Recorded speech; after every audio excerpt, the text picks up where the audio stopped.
ਸਤਿ ਸ਼੍ਰੀ ਅਕਾਲ, ਸਵਾਗਤ ਹੈ ਸਾਰੇ ਹੀ ਦਰਸ਼ਕਾਂ ਦਾ। ਪੰਜਾਬ ਇਸ ਵੇਲੇ ਵੇਖ ਰਹੇ ਹੋ ਤੁਸੀਂ ਤੇ ਮੈਂ ਹਾਂ ਗਗਨਦੀਪ ਸਿੰਘ ਤੇ ਲੈ ਕੇ ਹਾਜ਼ਰ ਹਾਂ ਪੰਜਾਬ ਇਸ ਵੇਲੇ ਦੇ ਵਿੱਚ ਪੰਜਾਬ ਦੀਆਂ ਤਾਜ਼ਾ ਖਬਰਾਂ।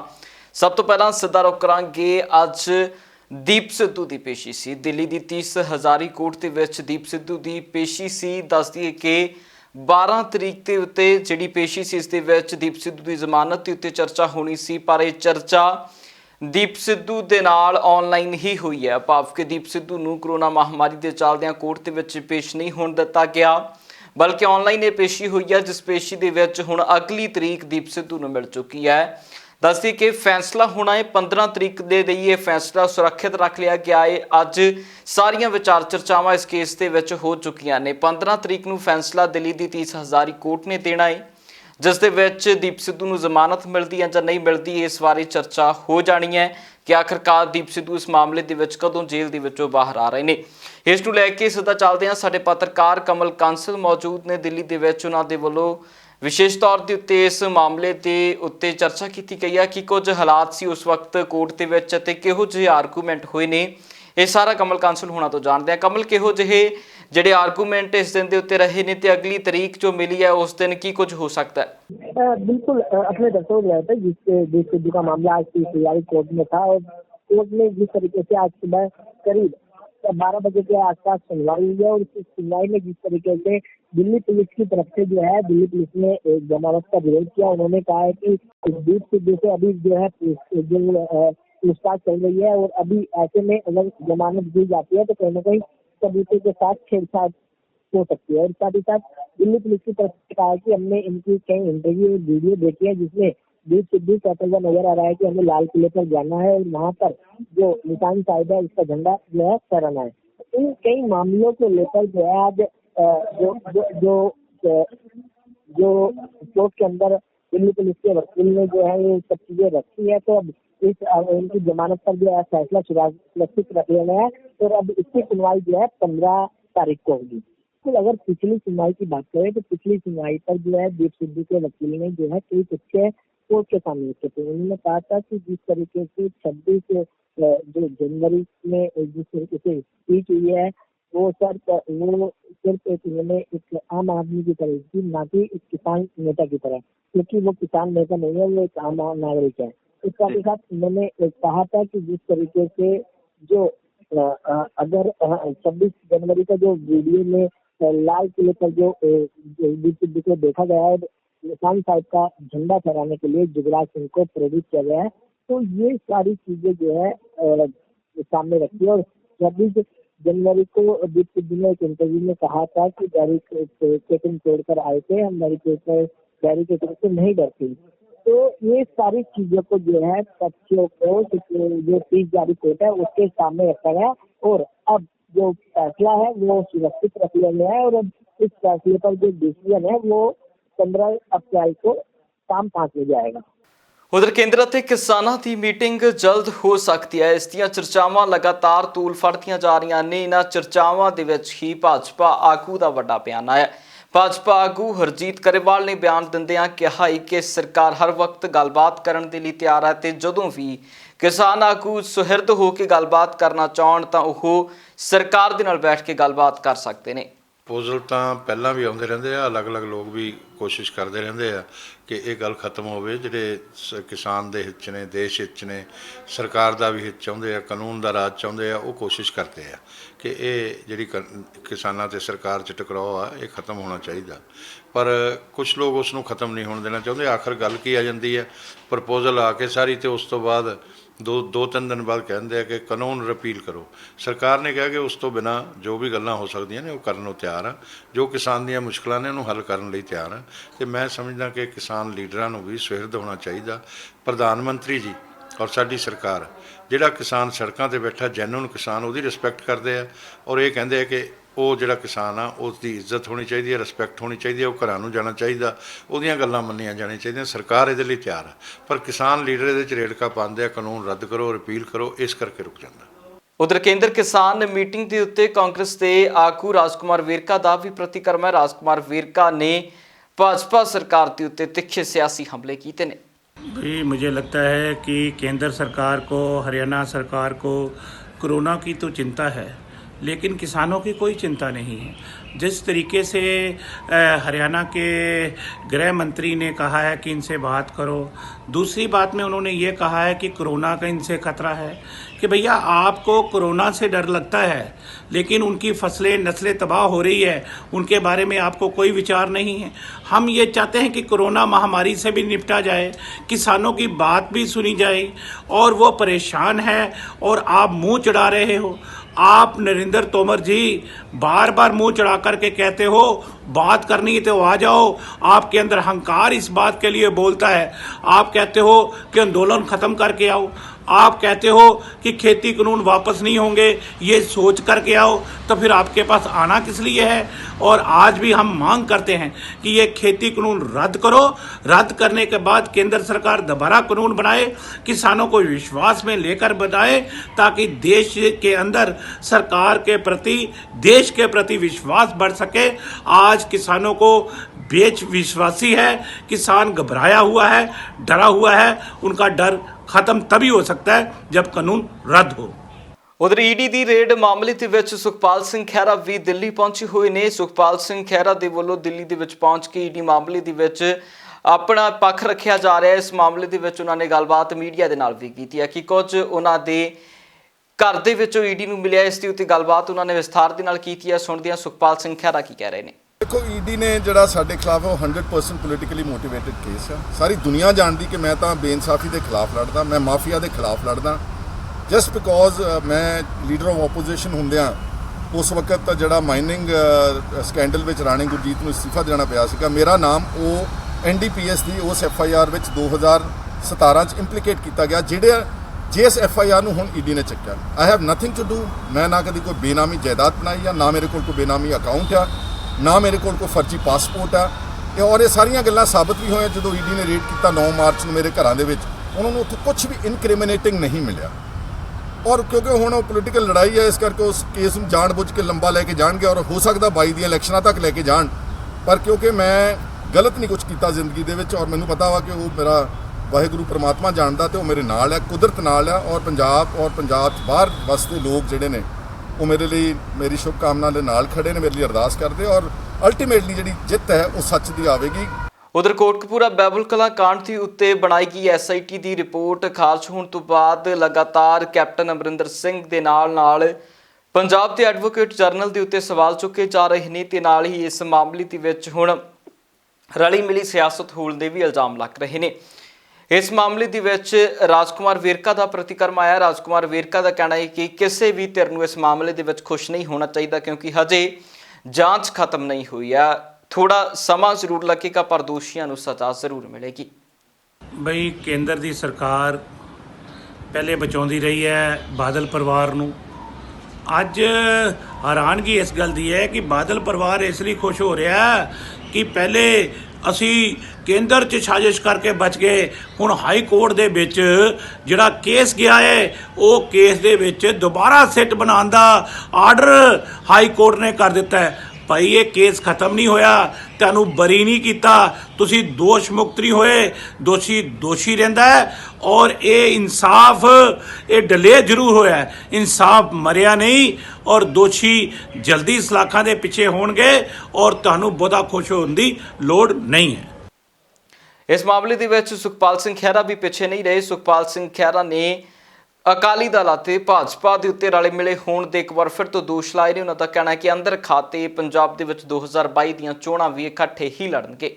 ਮੈਨੂੰ ਇਹ ਖਦਸ਼ਾ ਵਾ ਕਿ ਅਲਟੀਮੇਟਲੀ ਬਾਦਲ ਦਾ ਪਰਿਵਾਰ ਤੇ BJP ਅੱਜ ਵੀ ਇਕੱਠੇ ਨੇ, ਚਾਹੇ ਉਹਨਾਂ ਨੇ ਕਿਸਾਨੀ ਅੰਦੋਲਨ ਮੁੱਦੇ ਦੇ ਉੱਤੇ ਤੋੜ ਵਿਛੋੜਾ ਕੀਤਾ, ਪਰ ਉਹ ਫਰਜ਼ੀ ਲੱਗਦਾ, ਕਿਉਂਕਿ ਇਹ ਜਿਹੜਾ ਉਹਨਾਂ ਨੂੰ ਬਚਾਇਆ ਗਿਆ ਵਾ, ਇਹ ਸਾਰੀ ਦੁਨੀਆ ਅੱਜ ਜਾਣਦੀ ਆ ਕਿ ਇਹ ਉਹਨਾਂ ਦੀ ਤਾਕਤਵਰ ਵੱਡੇ ਸਰਕਾਰਾਂ ਦੀ ਮੁਦਾਖਲਤ ਤੋਂ ਬਗੈਰ ਨਹੀਂਗਾ।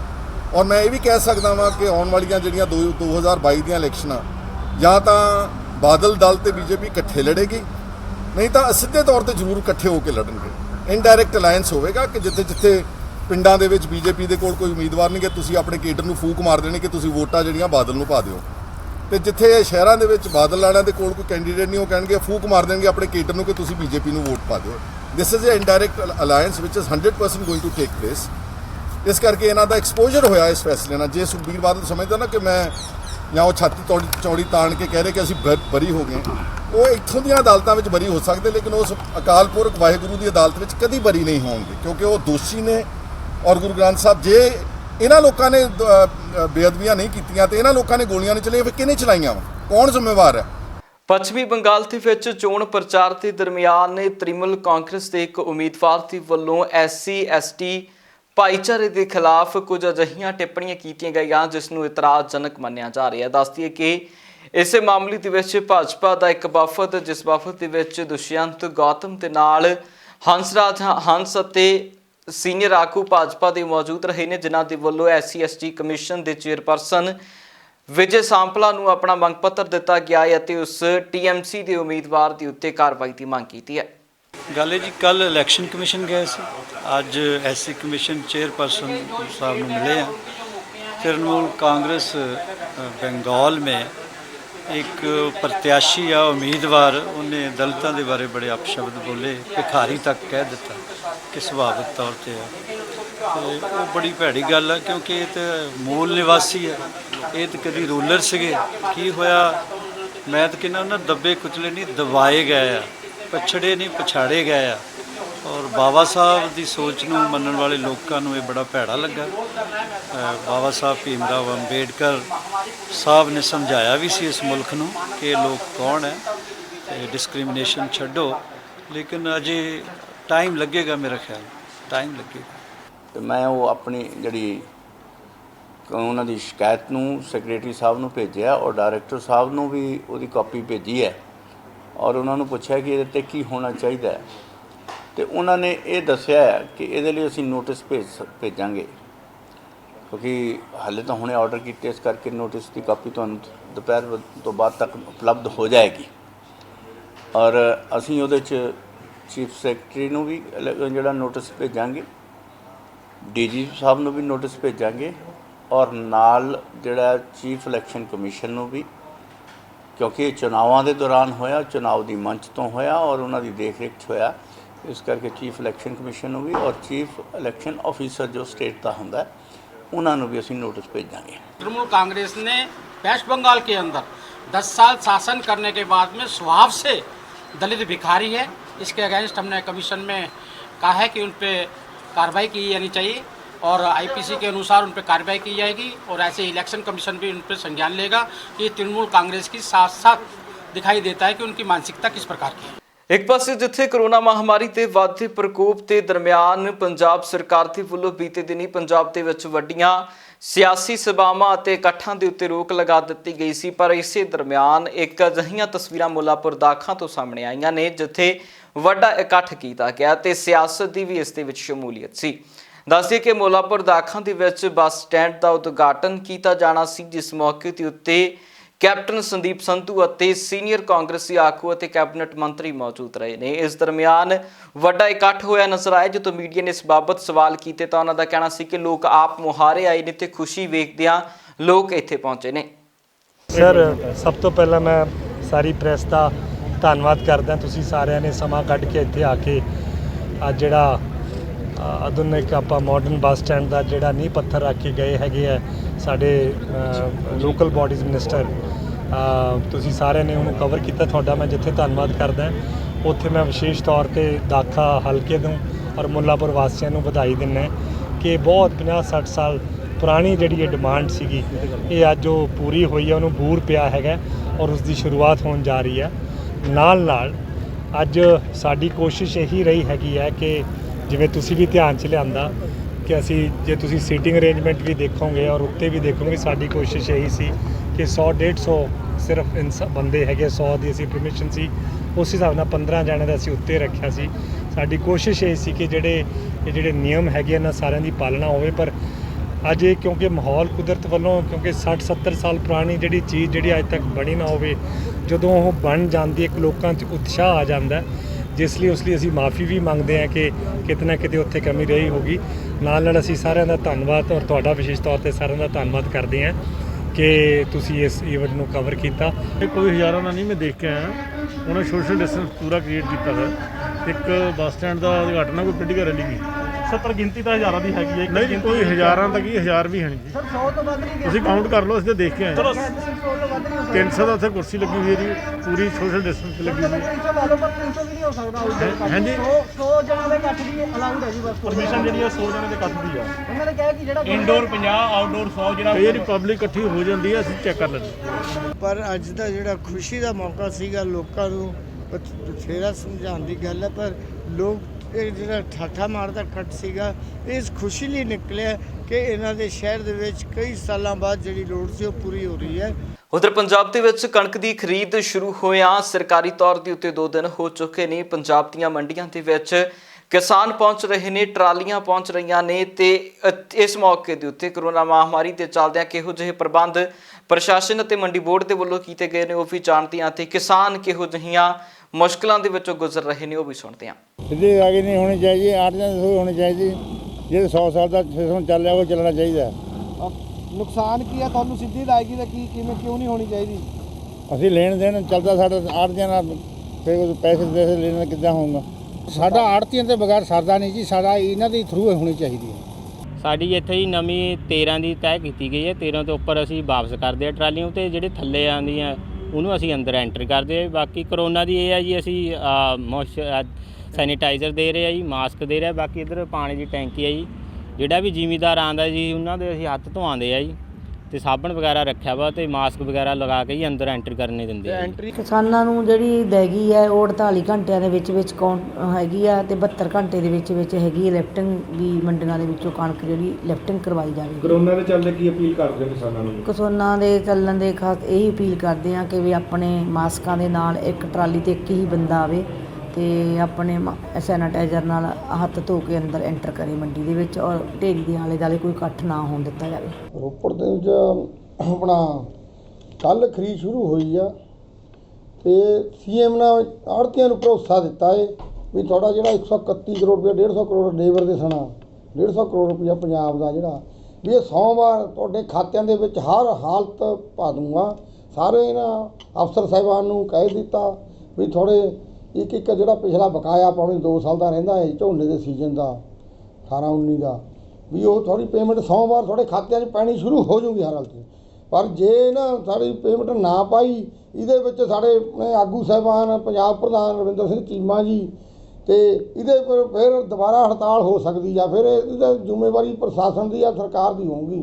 ਉਧਰ ਖਾਲਸਾ ਸਾਜਨਾ ਦਿਵਸ ਮਨਾਉਣ ਦੇ ਲਈ ਸਿੱਖ ਸੰਗਤਾਂ ਦਾ ਇੱਕ ਜੱਥਾ ਪਾਕਿਸਤਾਨ ਦੇ ਲਈ ਰਵਾਨਾ ਹੋਇਆ। ਇਸ ਜਥੇ ਨੂੰ ਜਕਾਰਿਆਂ ਦੀ ਗੂੰਜ ਦੇ ਨਾਲ ਪਾਕਿਸਤਾਨ ਦੇ ਲਈ ਰਵਾਨਾ ਕੀਤਾ ਗਿਆ। ਦੱਸਦੀ ਕਿ ਇਸ ਜਥੇ ਦੇ ਵਿੱਚੋਂ ਤਕਰੀਬਨ 8 ਦੇ ਕਰੀਬ ਮੈਂਬਰ ਕਰੋਨਾ ਪੋਜ਼ਿਟਿਵ ਆ ਗਏ, ਜਿਨ੍ਹਾਂ ਨੂੰ ਵਾਪਸ ਭੇਜ ਦਿੱਤਾ ਗਿਆ ਤੇ ਉਹਨਾਂ ਦੀ ਇਹ ਯਾਤਰਾ ਸੰਪੂਰਨ ਨਹੀਂ ਹੋ ਸਕੀ।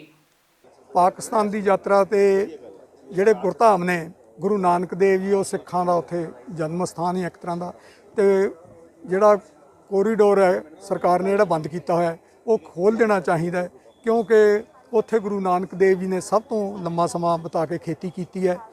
ਤੇ ਪਾਕਿਸਤਾਨ ਦੇ ਜਿਹੜੇ ਲੋਕ ਨੇ ਉਹ ਬਹੁਤ ਮਤਲਬ ਪਿਆਰ ਕਰਦੇ ਨੇ, ਉਹਨਾਂ ਦੀ ਭਾਸ਼ਾ ਸਾਡੇ ਨਾਲ ਮਿਲਦੀ ਜੁਲਦੀ ਹੈ। ਜਦੋਂ ਅਸੀਂ ਉੱਥੇ ਜਾਂਦੇ ਹਾਂ ਤਾਂ ਉਹ ਤਖਤੀਆਂ ਲੈ ਕੇ ਆ ਜਾਂਦੇ ਨੇ, ਬਠਿੰਡਾ, ਮਾਨਸਾ, ਅੰਮ੍ਰਿਤਸਰ। ਤਾਂ ਅਸੀਂ ਪੁੱਛਦੇ ਹਾਂ ਵੀ ਇਹ ਕੀ ਗੱਲ, ਤੁਸੀਂ ਕਿੱਥੋਂ ਜੀ? ਮੈਂ ਬਠਿੰਡੇ ਤੋਂ। ਉੱਥੇ ਮੇਰੀ ਭੈਣ ਰਹਿ ਗਈ ਸੀ, ਅੱਜ ਸਾਨੂੰ ਉਹਨਾਂ ਦੀਆਂ ਯਾਦਾਂ ਆਉਂਦੀਆਂ ਨੇ, ਕਿਉਂਕਿ ਆਪਾਂ ਇਕੱਠੇ ਰਹਿੰਦੇ ਸੀ, ਇੱਕੋ ਭਾਸ਼ਾ ਹੈ ਤੇ ਇੱਕੋ ਤਰ੍ਹਾਂ ਦਾ ਰਹਿਣਾ, ਖਾਣਾ ਪੀਣਾ, ਸਾਰਾ ਕੁਝ ਜੋ ਅੱਜ ਤੋਂ 35 ਸਾਲ ਪਹਿਲਾਂ ਆਪਣੇ ਇੱਥੇ ਇੰਡੀਆ ਸੀ ਉਹ ਹੁਣ ਉੱਥੇ ਹੈਗਾ। ਬਹੁਤ ਵਧੀਆ ਲੱਗਦਾ ਬੇਟੇ, ਬਹੁਤ ਚਾਅ ਹੈ ਮਨ 'ਚ। ਅਸੀਂ ਪਿਛਲੀ ਵਾਰ ਫਰਵਰੀ 'ਚ ਵੀ ਸਾਡਾ ਵੀਜ਼ਾ ਲੱਗਿਆ ਸੀ, ਫਿਰ ਅਸੀਂ ਇੱਦਾਂ ਹੀ ਤਿਆਰ ਹੋ ਕੇ ਆਏ ਤਾਂ ਮਤਲਬ ਜਥਾ ਹੀ ਕੈਂਸਲ ਹੋ ਗਿਆ। ਉਸ ਵੇਲੇ ਬਹੁਤ ਦੁੱਖ ਲੱਗਿਆ ਸੀ। ਜਾਣੀ ਹੁਣ ਆ ਜਿਹੜੇ 2 ਮਹੀਨੇ ਕੱਟੇ ਆ, ਸਾਨੂੰ ਪਤਾ ਵੀ ਬੜੀ ਤਕਲੀਫ 'ਚ ਕੱਟੇ ਆ। ਅੱਜ ਸਾਨੂੰ ਇੰਨਾ ਚਾਅ ਹੈ ਵੀ ਦੱਸ ਨਹੀਂ ਸਕਦੇ ਅਸੀਂ, ਬਹੁਤ ਜ਼ਿਆਦਾ ਚਾਅ ਹੈ, ਬਹੁਤ ਖੁਸ਼ੀ ਹੈ। ਸ਼੍ਰੋਮਣੀ ਗੁਰਦੁਆਰਾ ਪ੍ਰਬੰਧਕ ਕਮੇਟੀ ਵੱਲੋਂ ਹਰ ਸਾਲ ਦੀ ਤਰ੍ਹਾਂ ਇਸ ਵਾਰ ਜਿਹੜਾ ਵਿਸਾਖੀ ਦਾ ਦਿਹਾੜਾ ਪਾਕਿਸਤਾਨ ਵਿਖੇ ਗੁਰਦੁਆਰਾ ਸ੍ਰੀ ਹਰਸਿਮਰਤ ਸਾਹਿਬ ਪੰਜਾਬ ਵਿਖੇ ਮਨਾਇਆ ਜਾ ਰਿਹਾ। ਸ਼੍ਰੋਮਣੀ ਗੁਰਦੁਆਰਾ ਪ੍ਰਬੰਧਕ ਦੇ ਮੁੱਖ ਦਫ਼ਤਰ ਤੋਂ 437 ਜਿਹੜੇ ਸਿੱਖ ਸ਼ਰਧਾਲੂ ਆ ਅੱਜ ਪਾਕਿਸਤਾਨ ਲਈ ਰਵਾਨਾ ਹੋਣਗੇ, ਜਿਨ੍ਹਾਂ ਦੀ ਰਵਾਨਗੀ ਮਾਨਯੋਗ ਪ੍ਰਧਾਨ ਸਾਹਿਬ ਬੀਬੀ ਜਗੀਰ ਕੌਰ ਜੀ ਖੁਦ ਕਰਨਗੇ। ਇਹ ਜਥਾ ਅੱਜ ਪਾਕਿਸਤਾਨ ਵਿੱਚ ਵਾਹਗਾ ਬਾਰਡਰ ਦੇ ਥਰੂ ਐਂਟਰੀ ਕਰੇਗਾ। ਇਹਦੀ ਵਾਪਸੀ 22 ਅਪ੍ਰੈਲ ਨੂੰ ਹੋਏਗੀ। ਇਹ ਵਿਸਾਖੀ ਦਾ ਦਿਹਾੜਾ ਗੁਰਦੁਆਰਾ ਸ੍ਰੀ ਪੰਜਾ ਸਾਹਿਬ ਮਨਾਉਣ ਤੋਂ ਬਾਅਦ ਸਾਰੇ ਹੀ ਗੁਰਧਾਮਾਂ ਦੇ ਦਰਸ਼ਨ ਕਰੇਗਾ। ਔਰ ਕਰੋਨਾ ਮਹਾਮਾਰੀ ਨੂੰ ਦੇਖਦੇ ਹੋਏ ਸਾਡੀ ਇਹਨਾਂ ਸਿੱਖ ਸੰਗਤਾਂ ਨੂੰ ਅਪੀਲ ਆ ਕਿ ਇਹ ਸਾਵਧਾਨੀਆਂ ਵਰਤਣ ਅਤੇ ਹੈਲਥ ਡਿਪਾਰਟਮੈਂਟ ਦੀਆਂ ਹਦਾਇਤਾਂ ਦੇ ਅਨੁਸਾਰ ਹੀ ਉੱਥੇ ਯਾਤਰਾ ਕਰਨ। ਪੰਜਾਬ ਇਸ ਵੇਲੇ ਦੇ ਵਿੱਚ ਫਿਲਹਾਲ ਦੇ ਲਈ ਇਹਨਾਂ ਹੀ, ਫਿਰ ਮੁੜ ਹਾਜ਼ਰ ਹੁੰਦੇ ਹਾਂ ਨਵੀਆਂ ਤੇ ਤਾਜ਼ਾ ਅਪਡੇਟਸ ਦੇ ਨਾਲ। ਤਦ ਤੱਕ ਲਈ ਮੈਨੂੰ ਦਿਓ ਇਜਾਜ਼ਤ। ਬਹੁਤ ਬਹੁਤ ਧੰਨਵਾਦ।